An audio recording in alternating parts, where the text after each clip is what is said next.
Eto guys, pinapakilala ko sa inyo yung bagong version ni Thunderbox 2.0. Okay, buksan natin.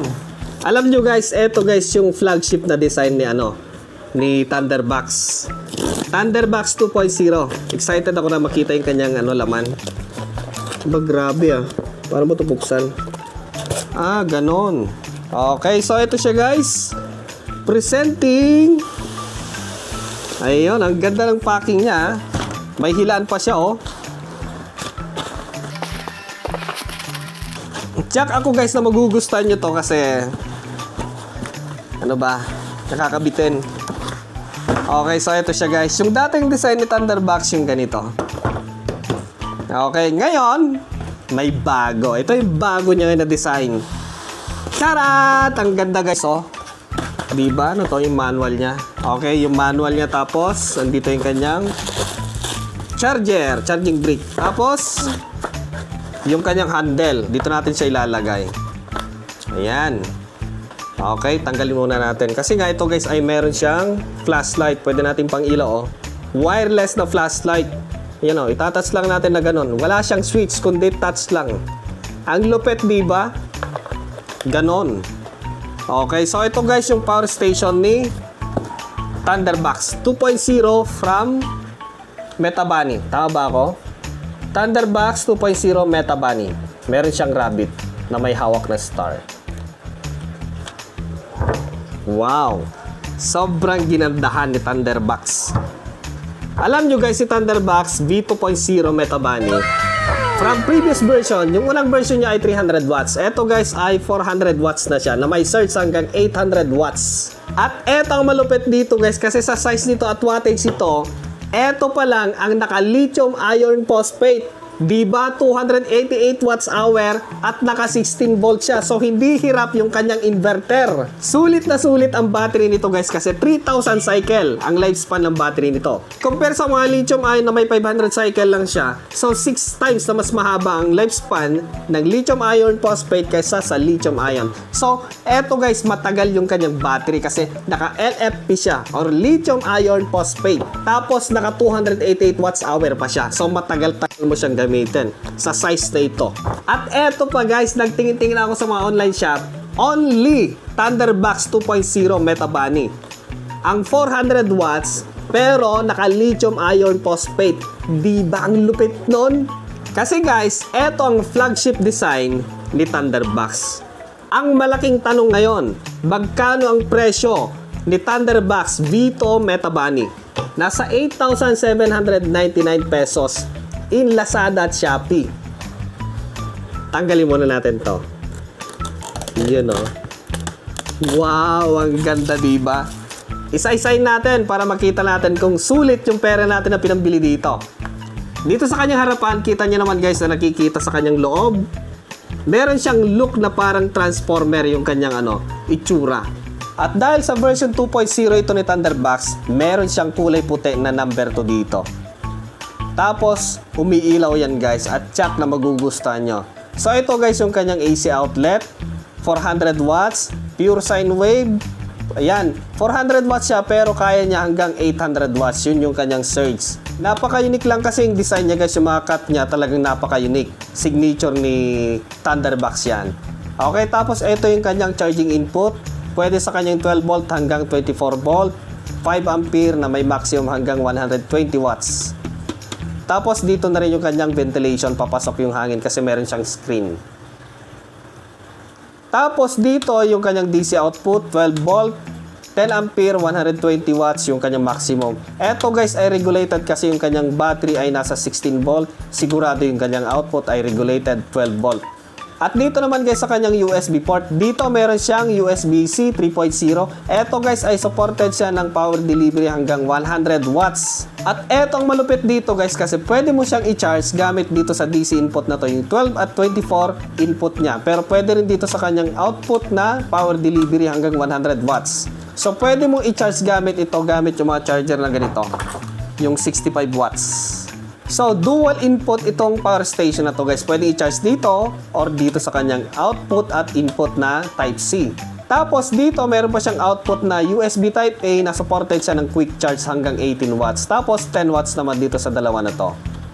Okay, tapos dito yung kanyang switch, tapos yung switch ng kanyang DC at yung kanyang AC.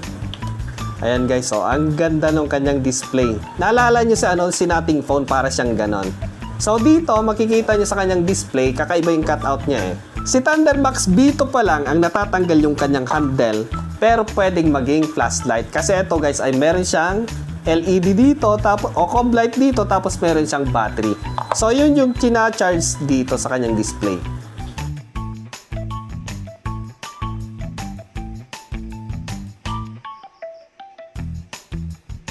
Tapos pwede mo siyang i-charge. Boom! Yan o, nag-charge na siya. Tapos dito, meron siyang display para sa kanyang output at input sa charging at discharging. Yung load natin, nababasa niya kung ilang watts. Yung charging natin, nababasa niya kung ilang watts.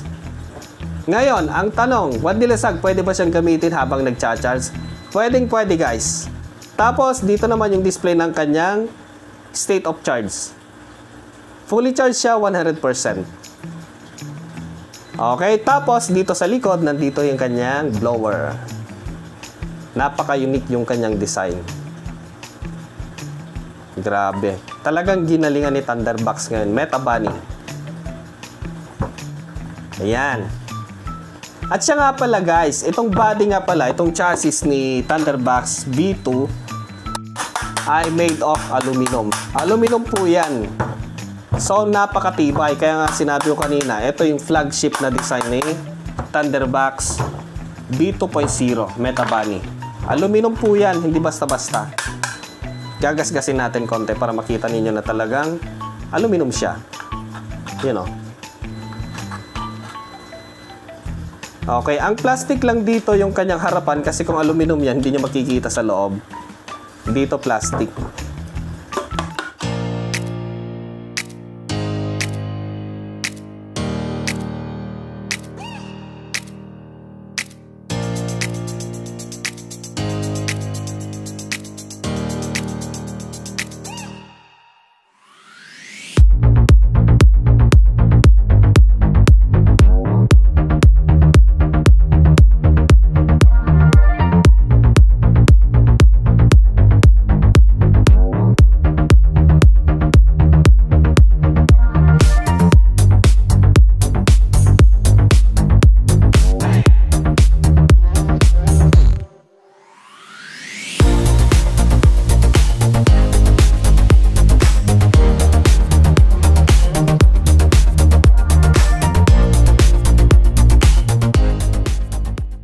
Bago natin subukan yung kanyang mga outputs, mas maganda siguro guys, tingnan muna natin yung kanyang loob. Buksan muna natin para makita natin.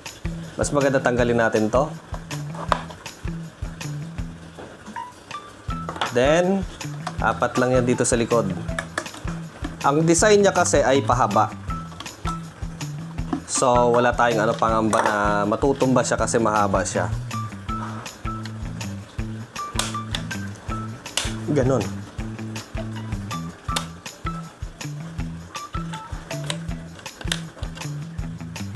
Yun. Nakalock sa gilid niya. Yan o. Meron siyang lock.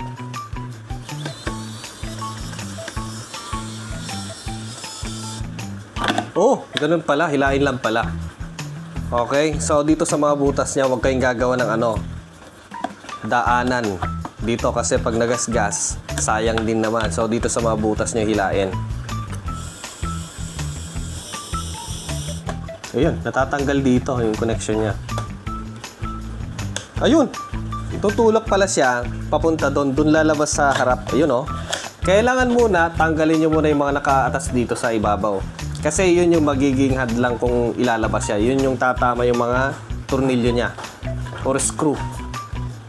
So, hilain natin na ganun. Wow, ang ganda guys oh. Solid na solid yung pagkagawa. Ito guys yung kanyang frame. Yung kanyang chassis. Aluminum siya guys, oh.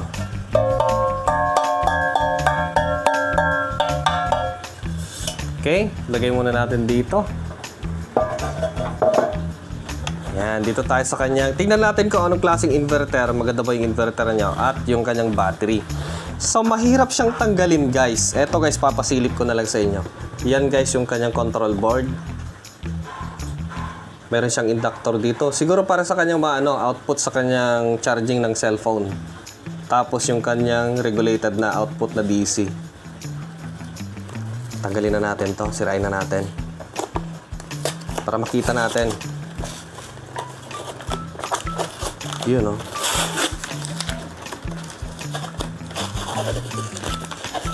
Yun lang. Wala na.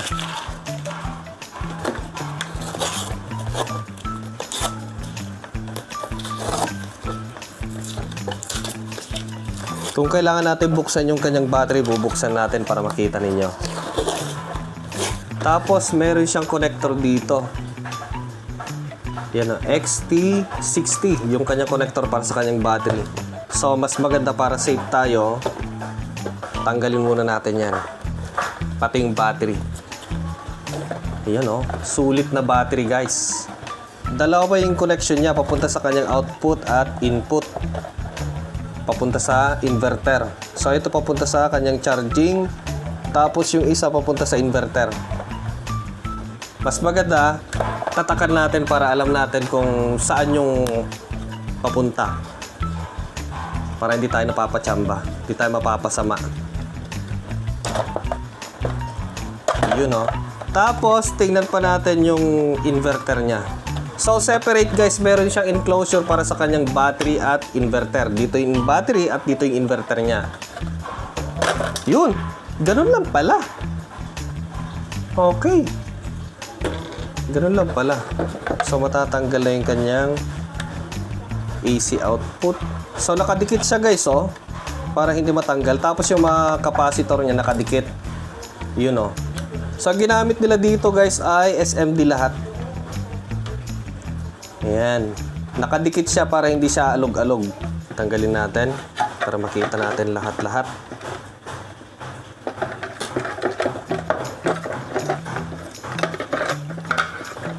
Eto na. Eto yung inverter niya, guys. Pure sine wave at 400 watts na may surge hanggang 800 watts. Then, dito sa kanyang input, 4 na MOSFET yung kanilang ginamit para sa kanyang DC-DC converter from 12 volt or 16 volt papunta hanggang 315 volt DC.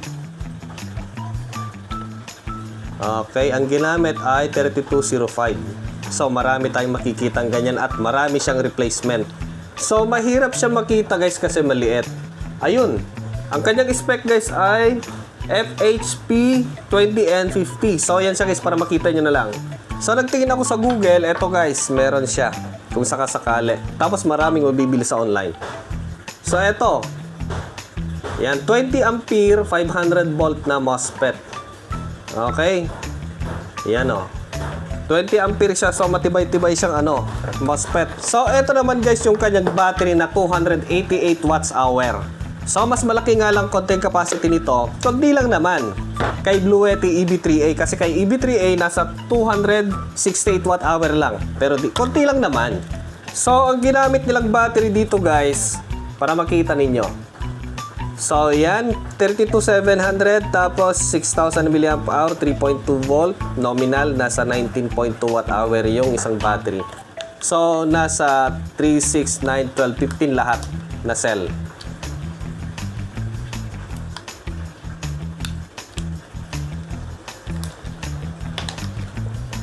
Iyon. Gagana pa naman siya kahit na walang Tanggalin na natin to para makita natin lahat. Okay? Tapos i-test natin yung per cell niya.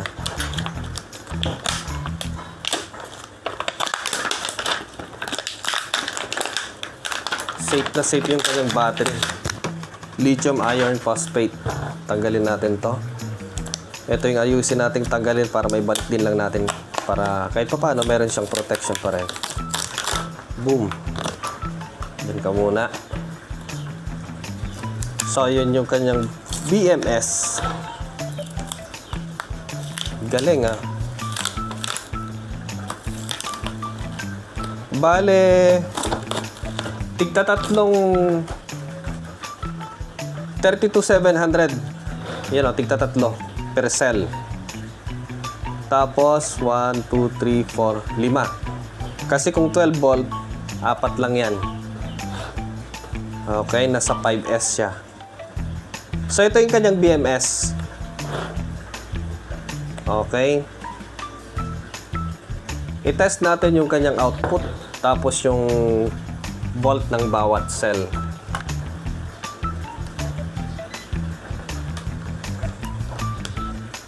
Test natin yung isang cell. 3.3 kasi naka 100%. Full charge yung kanyang battery. 3.3 3.3 3.3 3.3. So, healthy yung kanyang battery. Yung kanyang state of charge. Yung kanyang maximum. Tingnan natin.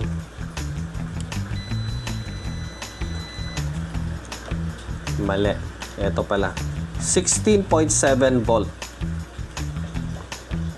Yun o. 16.7. So, gaano naman katagal gamitin yung baterya ni Thunderbox V2? Eto guys, eto ay 288 watt-hour. So, kung gagamitin natin sa electric fan, ordinary na electric fan na 50 watts, 288 divide 50. Nasa almost 6 hours na gamitin natin yung isang electric fan. Ngayon, kung TV naman, mababa lang naman yung TV. Kunyari, sabihin natin na 30 watts. Nasa 9 na oras, 1 to sawa. Tapos kung yung ating laptop, sabihin na natin maximum nasa 40 siguro. 7.2. Okay, kung ilaw naman, yung mga 9 watts lang naman, matagal yan, nasa 32 hours. Okay, sa cellphone naman natin, yung fast charging, subukan natin ordinary, 33 watts. Yan, nasa 8 oras. 9. Okay, so makunat yan guys kasi naka-LiPo 4 na siya. Yung kanyang battery. Sulit na sulit yung bagong version ni Thunderbox V2 Metabani. So ngayon, i-assemble ko siya, tapos susubukan natin yung kanyang mga outputs. I-testing natin sa mga power tool kung mamamatay ba siya, uusok ba siya, masusunog. Yan, subukan natin.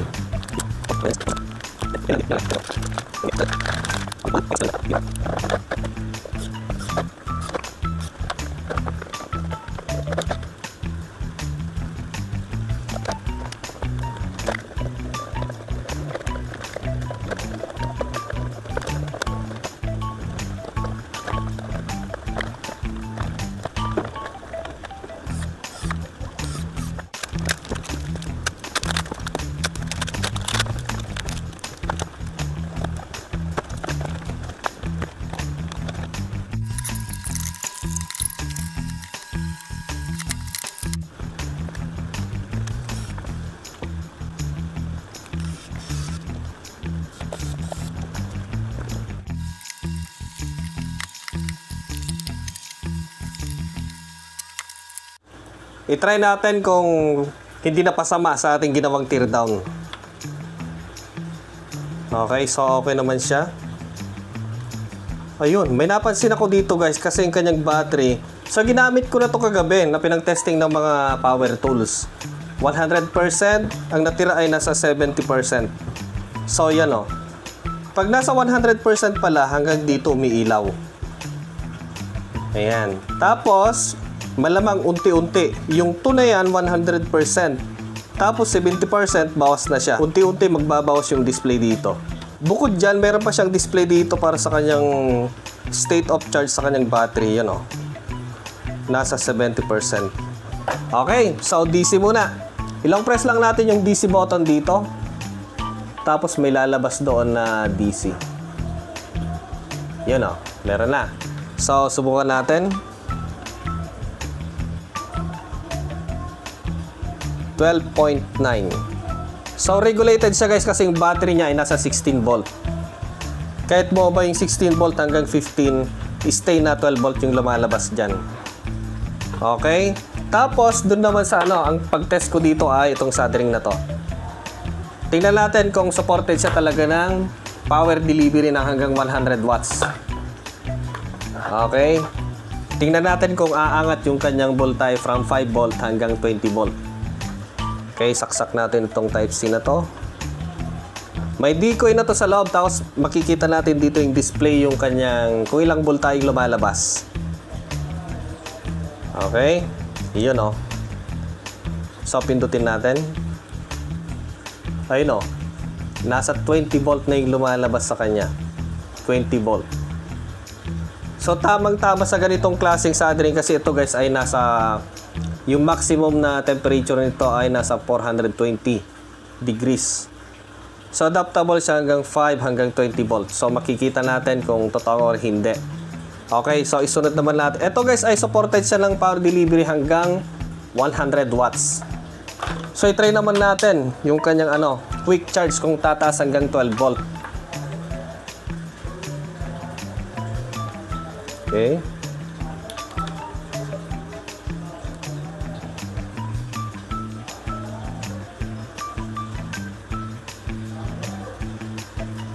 Ayun. Tumaas na siya ng 12 volt. So, merong mga cable lang kasi na hindi siya supported ng quick charge. Ito, supported siya ng quick charge. Tumaas na siya ng hanggang 12 volt. Yun o. Then, i-try naman natin dito sa baba, yung dalawang 10 watts. Yan, para sa mga cellphone na hindi supported ng quick charge at power delivery, yung mga micro USB na mga cellphone. Okay, so legit siya guys na active yung kanyang power delivery ng hanggang 100 watts, yung kanyang quick charge, tapos yung mga ordinaryong mga output niya.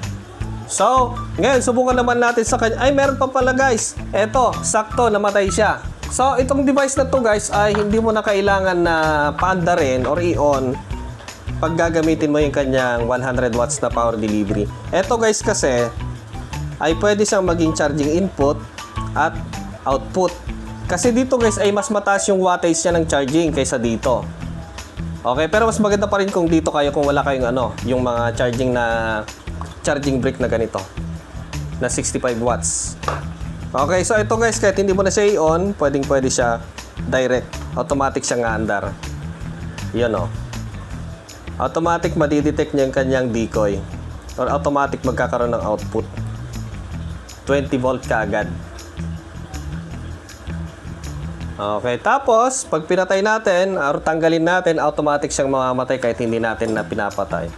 Okay, long press natin yung AC. Ayun, meron na siyang AC. Bahagyang umandar yung kanyang blower, then mamamatay. Pag may load na mabigat, saka lang aandar yung kanyang blower. Tapos kung mag-charge tayo, automatic siyang aandar. Okay? Sa bagay, kung nag-charge tayo, hindi naman siya masyado mainit, namamatay-matay lang yung kanyang blower. Okay? Tingnan natin kung ilang hertz at output. Nasa 60 guys, oh. 60, 220 volt AC, 60 hertz. Ngayon, ang tanong kung talagang pure sine wave siya. So, tingnan natin. O, yun o. Napakalinis na sine wave.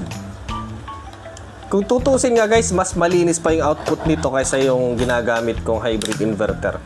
At siya nga pala guys, bago ko malimutan, pag ginamit nga pala natin, kahit naka-off siya, pag ginamit natin yung type C, ayan, automatic, makikita din natin dito yung wattage ng ating 100 watts na power delivery. So, yan o, tingnan natin. 47, 43, 64, ayan, tumaas siya. So, kapag mainit na or nagcha-charge tayo ng cellphone, kung fully charged, makikita natin dito kung bumaba na yung kanyang wattage. So, makikita natin yung kanyang power consumption. Okay? So, ganun kalupit.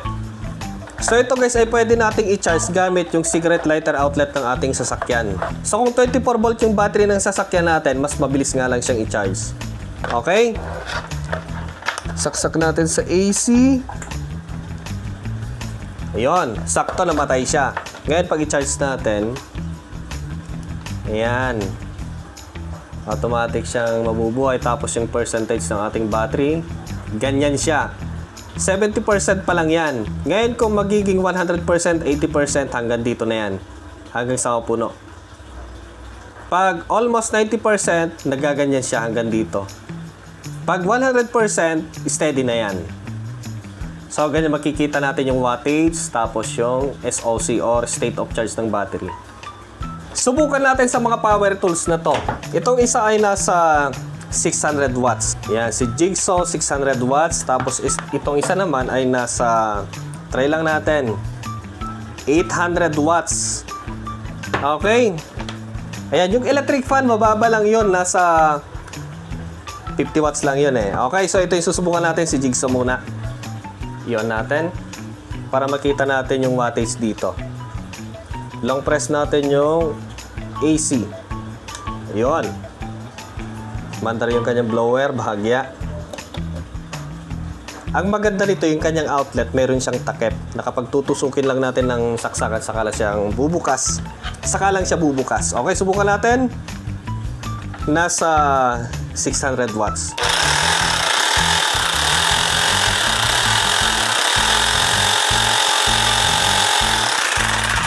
Supposed to be yung binibigla-bigla kong ino-on na ganun, mamamatay sana siya. Hindi niya sana kakayanin.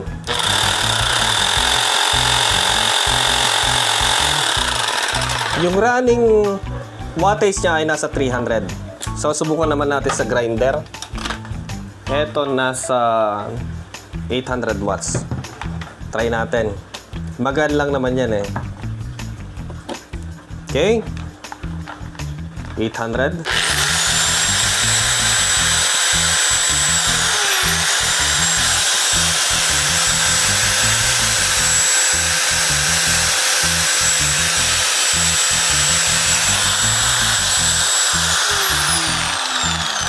Okay, kayang-kaya, maning-mani. Baka sabihin nyo, hindi naman siguro true rated yung kanyang wattage. Ha? Subukan natin ito para ano, wala kayong agam-agam. Kayo makita. Ang wattage niya ay, para makita nyo lang, nasa 720 watts. Okay? So, subukan natin. Try natin para ano. Okay? Test natin.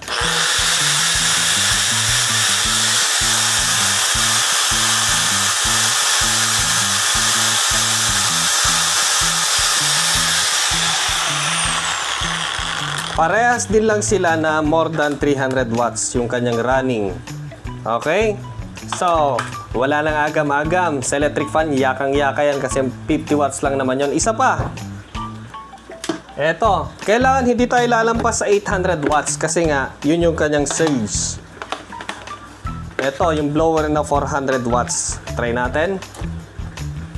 Eto, maning-mani ito eh kasi nga meron pa siyang ano, adjuster. Okay, so i-on natin siya. Maximum kagad, yan o. Up, natumba na yung ilaw natin doon. Yan o.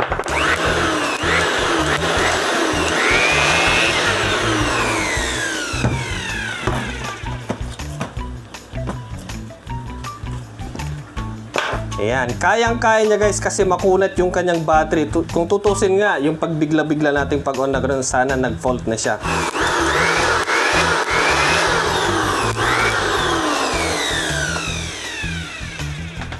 Okay.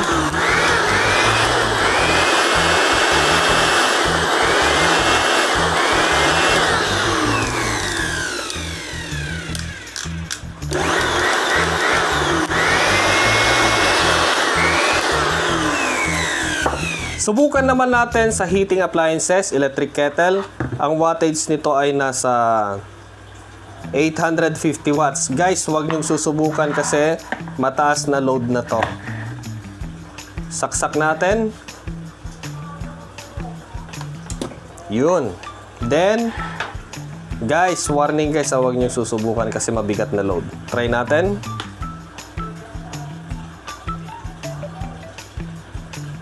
Okay, nag-protect na siya. Nag-blink yung kanyang AC. So, wala na siyang output, hindi umiilaw. Ibig sabihin, nag-fault na siya. So, ngayon, subukan natin i-on ulit. Tanggalin muna natin. Okay. Ayun. Bumalik ulit yung kanyang percentage kasi 0.6 na kanina. Try natin ulit. Yun. So, hindi nasira. Buhay yung kanyang protection. Okay. So, hindi siya masisira kasi meron siyang protection. Okay. Try ulit natin.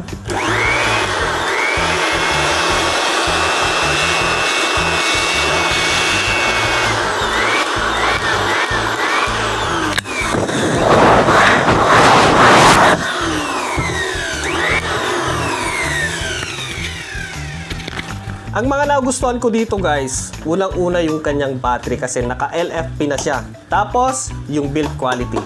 Matibay na siya guys kasi yung kanyang chassis ay made of aluminum. Tapos, yung kanyang design, very unique. Natatanggal pa yung kanyang cob light. Ito pa yung isang nagustuhan ko dito, yung kanyang output, pure sine wave. At malakas na, kahit papano hindi ka mabibitin. Tapos, meron siyang power delivery na hanggang 100 watts. Yun yung mga nagustuhan ko. Yung design niya, very unique. Diba? Maliit siya pero malakas. Yan o, maliit lang siya guys. Pero napakalakas, hindi ka mabibitin. Okay, so para sa mga interested sa ganitong klaseng power station, si Thunderbox V2 Metabani, nasa description box po yung kanyang link. Tapos nilalagay ko rin guys yung kanyang link dun sa comment section. Nandun nakapin. Nasa taas. Before mag-comment kayo, makikita nyo na kagad yung kanyang link. Okay. So maraming salamat guys sa inyong panonood sa video na to. Next time ulit, kita-kita na naman tayo sa panibagong video ng Madilasag. Ingat-ingat.